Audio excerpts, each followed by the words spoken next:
টহল দল অভিযান পরিচালনা করে দেখতে পাই দুজন বেসামরিক ব্যক্তি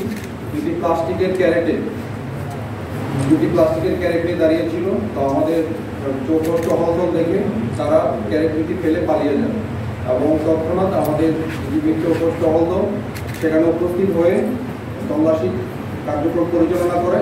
তল্লাশি করে দেখতে পাই একটি ক্যারেটে লাল স্কচ টেপে মোড়ানো 99টি ককটেল এবং আরেকটি ক্যারেটে 40টি পেট্রোল বোমা দেখতে পাই এবং আমরা পেট্রোল বোমা এবং দেশীয় ককটেল দেখতে পেয়ে আমাদের টহল দল আমাদের সীমান্ত পাড়িতে নিয়ে যায় এবং আমরা এই আটককৃত ককটেল এবং বিস্ফোরক দ্রব্যাদি আজ আমরা শিবগঞ্জ থানায় জিডিগত হস্তান্তর করা হয়।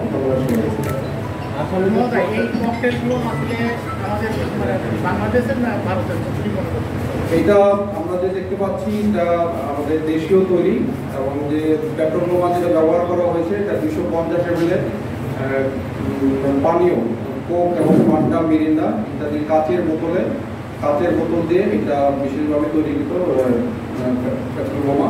এবং ককটেলটি দেখতে পেয়েছি এটা হচ্ছে কাচে আমাদের জর্দার কৌটা ব্যবহার করে বিশেষ পদ্ধতি ব্যবহার করে এটা বিস্ফোরক দ্রব্যাদি তৈরি করা হয়েছে।